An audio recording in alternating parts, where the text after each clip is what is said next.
When taking a photo of this funny fat clown, the photographer hardly thought about who was really in front of him. John Wayne Gacy, an exemplary husband and father, the amazing clown Pogo and just a sweetheart, had his own business, was a member of the Democratic Party, was the treasurer of a charitable organization, and led an active social life. However, behind all that virtue was a monster who had already served time for the sexual assault of minors. The punishment didn't do him any good, and after getting out, the seemingly friendly chubby guy continued his dark deeds. No one suspected who lived next door and entertained their kids until one of the teenagers went missing. The punishment did not do any good, and having been released, the seemingly good-natured fat man continued his work. No one had a clue who lived next door and entertained their kids until one of the teenagers went missing. On December 11, 1978, 15-year-old Robert Pius went out to look for a job and never came back home. The teenager's mother raised the alarm and told the police that her son was supposed to be hired by Gacy, and that's exactly where the boy had gone. After obtaining a search warrant for Gacy's house and heading down to the basement, the police nearly passed out from the overpowering smell of decay filling the room. In the end, they counted 29 bodies. The sweet clown Pogo lured teenagers and young men into his home, raped them, and then killed them. The total number of Gacy's victims was 33. The tragedy that occurred on November 13, 1985, in Colombia left an indelible mark on the country's history. The eruption of the Nevado del Ruiz volcano resulted in the deaths of around 25,000 people and caused widespread destruction. One of the most heartbreaking moments of this disaster was the fate of 13-year-old Amira Sanchez. Amira was trapped under the rubble of her home after a mudslide. Despite all the rescuers' efforts, they couldn't free her. The girl's legs were tightly pinned under the rubble. For more than 60 hours, she was submerged in water, enduring unbearable agony. Her condition was getting worse. The girl cried, prayed, and then started suffering from hallucinations, worrying that she would be late for school. 3 days later, Amira passed away, likely from gangrene or hypothermia. At the scene of the tragedy was French photographer Frank Fournier, who captured the last hours of Amira's life. His photograph sparked a huge reaction in society. Many criticized the photographer for taking pictures instead of trying to save the girl. However, Fournier believed that his work was of great importance. "I felt this story was important for my reporting, and I'm really happy that there's such a reaction. It would be worse if people didn't care about it." The story of Blanche Monnier, who was locked in her room for 25 years, is one of the most tragic chapters in French history. In 1878, Blanche's parents decided to punish their daughter for wanting to marry a man from a different social class. They locked her in a dark room, depriving her of light, food, and basic living conditions. In 1878, Blanche's parents decided to punish their daughter for wanting to marry a man from a different social background. They locked her in a dark room, depriving her of light, food, and basic living conditions. Blanche had to live in complete darkness, practically naked, surviving on just the little bit of food her parents would give her. On top of that, she had to share her space with rats, which she fed with crumbs of bread. The police found Blanche thanks to an anonymous letter received in 1901. When the door to the room was finally opened, they were met with a horrifying sight. A woman, barely alive, completely emaciated and out of her mind. She was only 49 years old, but the years of imprisonment had left an indelible mark on her physical and mental state. Although her body gradually recovered, Blanche's mental health never returned to normal.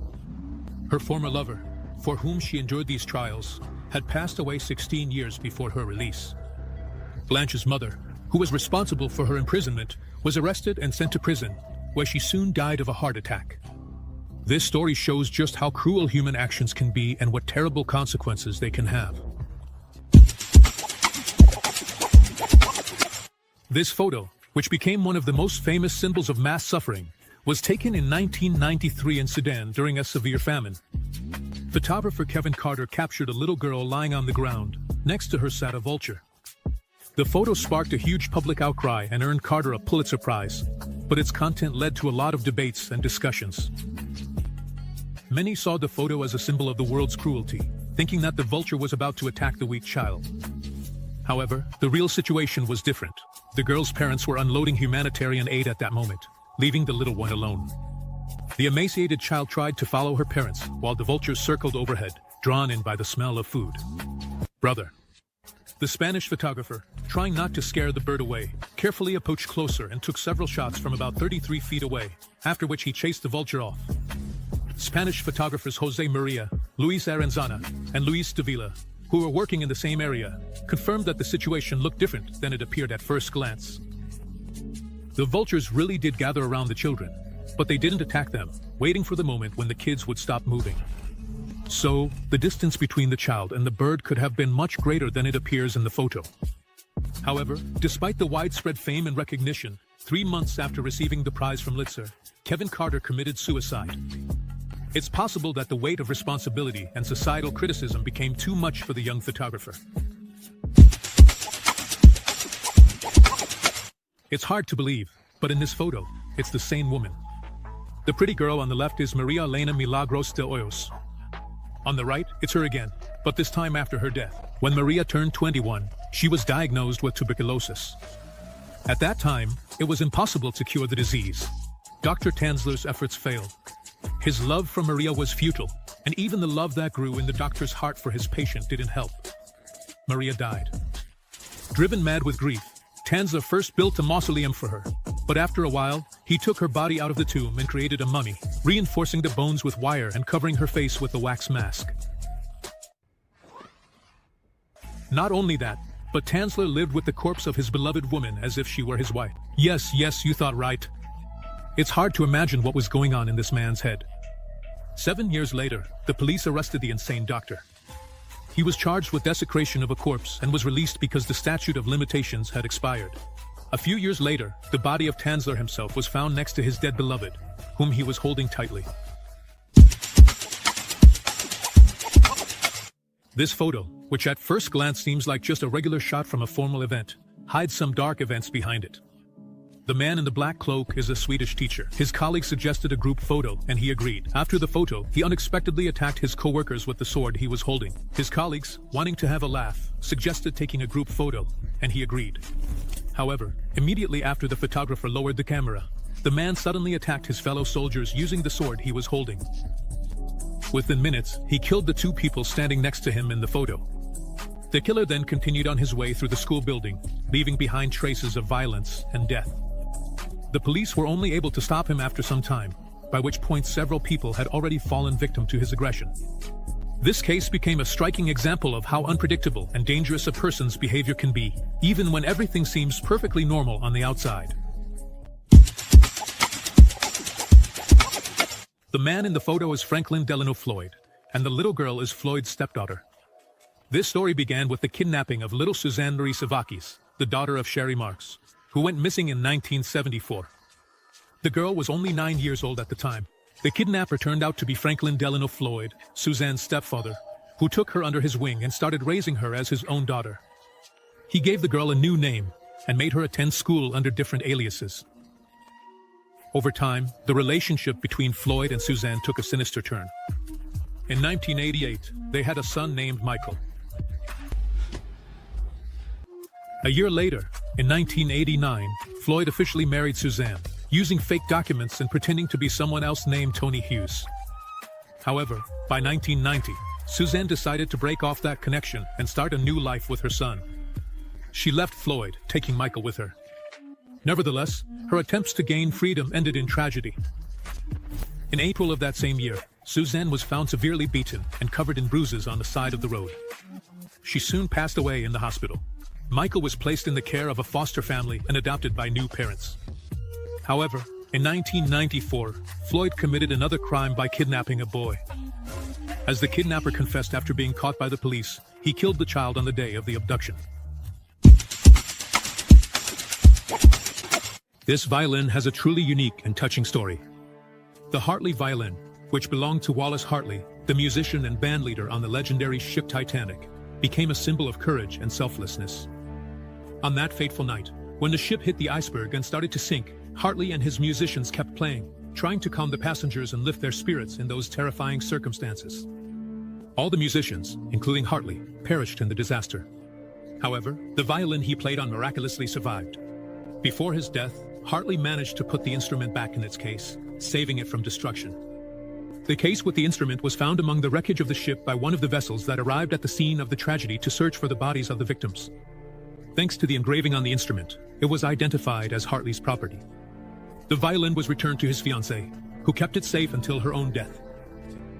Later, the relatives handed the violin over for examination, which confirmed its authenticity, and sold it to an organization that collects Titanic artifacts for a staggering sum of $1,600,000. A tragedy occurred in St. Petersburg that shocked many residents of the city. 17-year-old Ksenia Ignatieva wanted to take a unique selfie and climbed up a 33-foot structure of a railway bridge. But she lost her footing while trying to keep her balance and grabbed onto a live wire. The electric shock knocked Ksenia off the bridge, where her body was later found by the police. It's likely that at the moment of the flash, the girl started to fall and accidentally touched the high-voltage cable. The electric shock and the fall from a great height left the girl with no chance of survival. A high school student from Vologda, Andrei Petrovsky, tragically died while trying to take a dangerous selfie. The incident happened when the young man, along with his friends, climbed to the roof of a 9-story building on Skovskia Street. Andrei asked his friends to take a picture of him, but a regular shot just didn't seem like enough to him. Wanting to add some adrenaline, he decided to fake a fall. Not gauging his strength, Andrei lost his balance and fell down. The impact was softened by the empty spaces he fell into, but the injuries turned out to be fatal. The doctors couldn't save his life. After Andrei's death, Russia launched Safe Selfie to inform teens about selfie risks. Officials discussed dangers with youth, and a reminder warned against risky actions for flashy shots. Law enforcement officials held discussions with young people, talking about the potential threats associated with selfies. A special reminder was also developed, warning against engaging in dangerous actions for the sake of a flashy shot. This photo, seemingly unremarkable at first glance, hides a tragic story. If you look closely at the upper left corner, you can see two schoolboys, Eric Harris and Dylan Klebold, pretending to aim at the camera with guns. These two later went down in history as the perpetrators of one of the most notorious mass shootings in an American school, Columbine. On April 20th, 1999, Harris and Klebold had been meticulously preparing for their crime for an entire year. Their original plan was to blow up several homemade bombs, but the devices didn't go off. So the guys started shooting at their classmates and teachers. Their original plan was to blow up several homemade bombs, but the devices didn't go off. That's when the guys started shooting at their classmates and teachers. As a result of their actions, 12 students and 1 teacher were killed, and another 23 people were injured. After finishing the massacre, both teenagers committed suicide.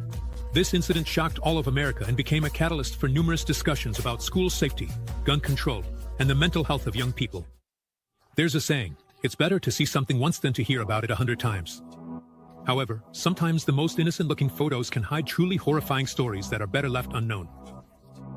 Hey friends, I want to make you an interesting offer. You have a unique opportunity to become part of our team. If you have video editing skills, can voice over videos in Russian, English, and other languages, or write interesting scripts, we would love to work with you. Just message our Telegram bot. We'd be happy to work with you. Message our Telegram bot. The link is in the description. That's all for today. See you soon.